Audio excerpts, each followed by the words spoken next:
I'm Sally Reno. I'm here in Denver, Colorado on the Front Range, which is the flash fiction capital of the universe. And this is Nancy Stallman, Kathy Fish, and Gay Degani. And the reason we are here, and Gay flew in from California to join us, is to do the very first F-bomb of 2016. And at this point, Nancy, the founder and curator of the F-bomb, if you'd tell us what that is. Sure, yeah. So the F-bomb actually stands for the flash bomb, but the F-bomb as a moniker has become really fitting. So it's a flash fiction reading. It's a monthly flash fiction reading that we do here in Denver. We've been doing it at the Mercury Cafe for a very long time, and I originally conceived it for two reasons, maybe more, but I wanted a place to read flash fiction, obviously. I wanted to create community, particularly with an emphasis on supportive community that would kind of reach out to other communities. So I think sometimes writers get fragmented and they kind of forget that there's other pockets. So I really wanted to make bridges to, to other pockets of writers, starting in the Denver area, and now it's nationally. And I also wanted readers to get better at reading their work, which is a challenge for a lot of readers. And then what has happened as well is that writers have become better promoters as well, because as we switch hosts throughout the year, each host really gets to create their event, promote their event, and so we get over this I'm no good at promotion kind of thing. So yeah, it's a cool evolving project with all sorts of different people at the helm. So what Nancy was saying about the F-bomb is kind of like, we were talking the other day, is kind of like a game of Marco Polo, is we don't know where the other universes of flash fiction might be in the multiverse. So with the F-bomb, we kind of shot Marco and see if anybody comes back Polo.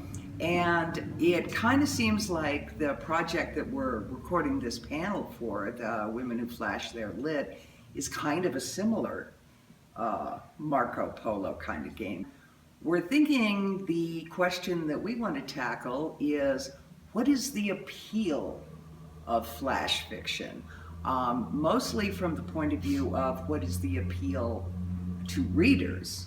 So Kathy, you want to lead off with that? Sure. The appeal to the reader, that's an interesting question. I like myself as a reader of flash fiction, I like that it's this contained small morsel of art. That's the way I see it, as a piece of art, and that's you have it, you can hold it in your hand. It's like a palm of the hand story, and the appeal, I think, in terms of putting a book together of flash fiction, is pretty cool as well, because you can read a piece at a time. I like the flash that's close to prose poetry, and I also like flash that's kind of a fast, flashy story as well. So I like it either way, but I think it's appealing. Okay, well, I think there's so many different levels on which flash fiction appeals. I'm going to go for now with the element of risk. I think it strikes both reader and writer as kind of risky for a number of questions. Is another thing we were talking about at lunch, I was recalling something Grace Paley said that I read somewhere and I thought was brilliant. She said most people are as afraid of very short prose fiction as they are of very long poems.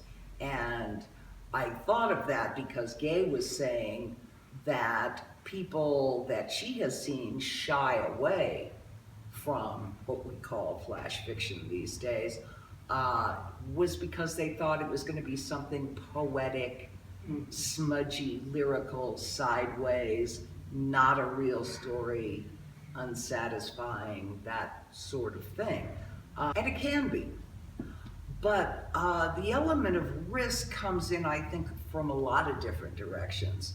And part of it is you can't put a foot wrong. You don't get another chance. You can't distract us with cheap tricks and hit your stride later. I'm gonna try and keep my hands here. I remember comparing Flash once to the exhibit at the Chicago Art Museum that's all the little dioramas.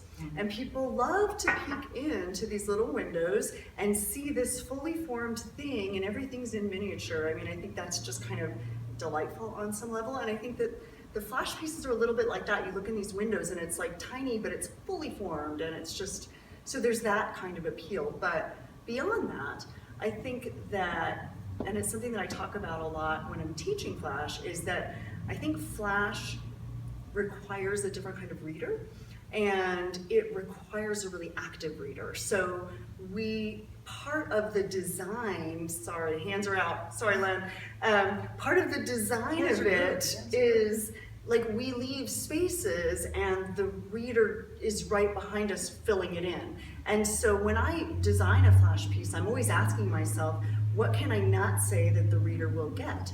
And so it requires a reader actively reading, jumping the gaps, and like jumping the synapses.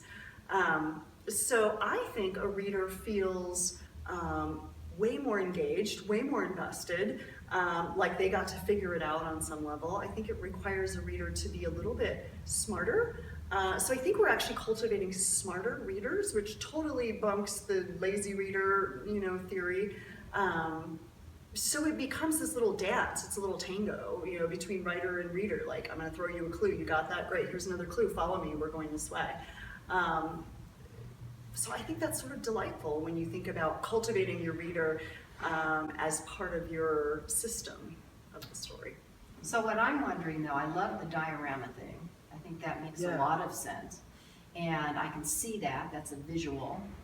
And I think that's one advantage. If Flash is done right, it can be a snapshot. And that's actually what I think it is. It's a snapshot of a moment of intense change or intense emotion. But I think the question is, how do we go beyond the world we know from Facebook and Twitter, online, where there's a lot of Flash readers and a lot of Flash writers? How do we take that to the larger market? How do we get people who don't even know what Flash means and get them to appreciate all the things that you describe, the elements that you describe that Flash has to offer? I don't know how to do it. I don't know how do you make a movement work? I mean, publicity, right? We were talking about that as Yeah. well. About the fact that maybe we don't have to push it. Maybe we wait for it to catch on, for people to understand. Well, I might be dead by then, though. That's my I'm problem. sure I will be, and that delights me because there's a place I kind of don't want to see it go. But really, in what context, what other context, would the noun or the adjective mainstream be a compliment? So when we talk about mainstreaming Flash, are we really wishing it well? But my thought is people have always written short. Correct. There is the very mechanical issue of when people first started to write, it wasn't easy. You'd have to be both a poet and a stonemason, or a poet and a potter, as you're inscribing things, with it. And this sort of thing. And, we know they did because, we still have them. Has anybody seen those Matchbox stories? It's a quarterly and you subscribe and they send you a box, and then at regular intervals send you a matchbook. Is And that still in Yeah, existence? I think that's Oh, still in okay. existence, and That's right up your diorama alley there. Mhm. But it seems to me there are so many things. That's what I tell my To do with students. I tell my students that it's a fluid form and it's open to innovation and experimentation. And I encourage them to come up with their own new experiment with it. Nice, I like that. Well, and that's what I fear with mainstream, is that as soon as Barnes and Noble Right. gets to define what is Flash, somebody's gonna put that in stone. And I think one of the appeals to writing Flash is that there's really only the 1,000-word limit rule you're generally agreed upon, but that's pretty much it. Yeah. So Yeah. other than that, go for it. Other you than know, that, go for it. backwards and forwards and then and that and inside and blah, blah, blah. And I agree. feel like as soon as somebody's like, oh, this has mainstream appeal, let me define it. Exactly, and then Right. then people who are beginning to do it will think, well, this is what I have to Right. do, and that's what they'll do. And Exactly. and I've even seen, I mean, not even Barnes and Noble, but you see some of that already going Yeah. on. This is how to write flash fiction. Yeah. Oh, yeah. These are the Yeah. rules of flash fiction. Yeah. 8 things you should do. This, you know, I'm writing an article, 8 things you can do. Can do is one thing. Yeah. Must do Well, is must, different. yeah. But I think that's true of all writing, and actually that's true of any art at all. There are certain elements that the human mind expects from storytelling.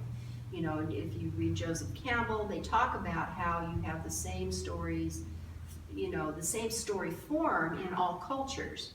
You know, beginning, middle, and end, a problem, a hero. And it's, you know, it's always talked about as being formula, but it's something that we as human beings on some Jungian level really anticipate and expect from a story. Of Kathy's Flash, where someone has a revelation at the end, it's still an arc. There's still change. There's still something to be taken away. For me, what I say is I don't think you can impose the same exact rules on Flash as you can on a short story because you're limited with words. So I think that limit alone is what frees it up for the Right. innovation. So the way I put it is emotion, movement, and resonance. Exactly. So movement and not you know, a big, Melodrama. huge- Right, and however the writer wants to go about that, I don't think there's any rule for that. I think whatever you do to make the reader Feel. come away with that Mhm. feeling, you've accomplished. But because it's a smaller form, and you can't say, well, I have to impose all these rules onto, the same rule has to go for poetry, Mhm. and prose poetry, and art, and sculpture. You know, you can't, to me, Flash really is its own form. So what I sort of don't like is where people take there's a lot of rules to short story writing. And when people try to say, well, it has to do all the same exact things that a short story does in less words, and That's not true. I don't No, think it that's doesn't true. have to. Yeah. It can. Some people do that very well, and I respect that, and I enjoy reading it. But a piece of flash fiction is not, by definition, a No. A small short story. miniaturized But novel but it or helps a to long understand short that- story. It is not that by definition. What you said, those 3 words, what were they again? Emotion, Change, movement, and resonance. That's an arc. Just that. Yeah. That's an arc. It is. And you It can is. do with that as you want, and you can leave one of those out in Flash. And that's what's so really good about Flash, is because it is so fluid. As long as you write something that has some iota of change or Meaningful change. or not even meaningful change, but really produces a sigh or does something where the reader says, God, I understand that. That's exactly like it is. Mhm. You know, if you can do that without movement and all those things, more power to you. You can do that. But I think especially if you're just starting to write Flash, it's important to understand that it can't just be, I sat down at the coffee shop, I looked at my feet, there was dirt there, and That sounds pretty I good. left, you know? Yeah, I that's mean, why when I'm teaching it, I always try to make people, instead of going, come up with an idea for a story and write a story. I don't ever do it No. that way. The way I do it is tap in, do some mind mapping, and find, get to the core of an emotion or a memory, and write from there, rather than the idea first and then I write. I want to teach the people to write first, Mhm. and the idea comes from the From act. what you actually, what from your the act of subconscious it. speaks to you. Right, right. Because I think one thing I see people struggle with when they're writing flash fiction is they say, well, I have this great idea, but I can't quite get it to fit into the, you know, and they're so like, married to their idea that when they go to the page, it never lives up to what they wanted to do. Whereas when they're allowed to write first and then develop an idea, it seems to have more, it does more for them emotionally, it does more for them, It's more authentic. They're more inspired to write, rather than feeling like they have to shoehorn, Right. 1,000 words into, this epic idea. I think it's about how you slice a story in flash fiction. Like, I was watching this barbecue cooking show last night, and they were butchering a cow, and it was like, here's the big carcass, and if you slice from here to here, you have a brisket, and if you slice from here to here, you have a ribeye, and all of this. And I think that's kind of the way I like to instruct my students, is that it's like, okay, here's your big story, and I like them to identify, like, my story is, how long? Does it take a month to cross this? Does it take 3 years to cross this? How long is the big frame? Now, what's the most important 5 minutes? Can you slice that out? And so I think when you have to identify like the slice, what's the most important slice of this story if I only get 5 minutes? Most writers intuitively know exactly where to slice. They're like, it was that conversation or it was that whatever, And then if you just write that, I feel like everything else becomes implied. And we don't need to know why he had the affair. We don't need to, if he had it, we're right here, and whatever it is. So I think it's all about slicing, because I think in one carcass, you can have many, many flashes, maybe even, so. Which turns I think into that's a brilliant, novel. yeah. Yeah. I think that's brilliant. I think that's very true. Something I'm trying right now, and Doug Mathewson is allowing me to try at Blink Inc., is a serial story. And the issue that just came out, I should have that here to hold up, but I don't. Instead, I'll hold up Gay Degani's writer book. Is a serial story, which I'm calling Tom the Henchman's Boy, and the latest issue has the second installment. And as you look at them one at a time, as they come out, 4 times a year, each one is clearly a micro, under 50 words. But at the end, when they're all done, we're going to do like an accordion fold inset that has the whole run of the thing, which I think is going to be about 6 episodes. And then from sliced there, clearly it's a prose poem. Have some water from your writer mug. We Yeah. forgot to put anything in that. I put some Where's- water in mine. There Where's you the go. bourbon? Yeah, there you go. What else do we want to talk about? I was just going to say one more thing about that, and then I should probably look at the time as well. But in terms of career, and I was just thinking of like, so when my first fiction book came out in 2009, I remember I was like, okay, now I'm You have a writer, career. and right now I have a career. And so I traveled to Omaha, which was the place where this book was set and where I went to high school and stuff. And I was like, all right, I'm gonna have like a rally, I don't know.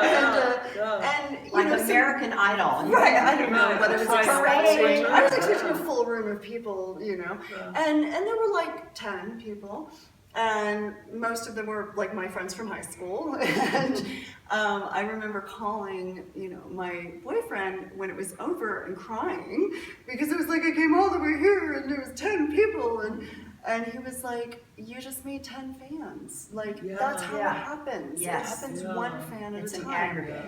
And that was a really important moment for me to remember because it really does happen one person at a time. So I Yeah. think the way we build a career is It one is. person at a time. You know, I just have to say how much I appreciate the people I've met online Oh, yeah. and the support that you get. And you three are definitely three of those, as I think everybody on the panel. On this panel, April, and Yeah. everybody hosting us, you know. Yeah. Time. Sorry, As a hold on. high-tech thing, it forms a map of You some have to type. run out? You're not in the. I'm gonna look because it was on just those two. Oops.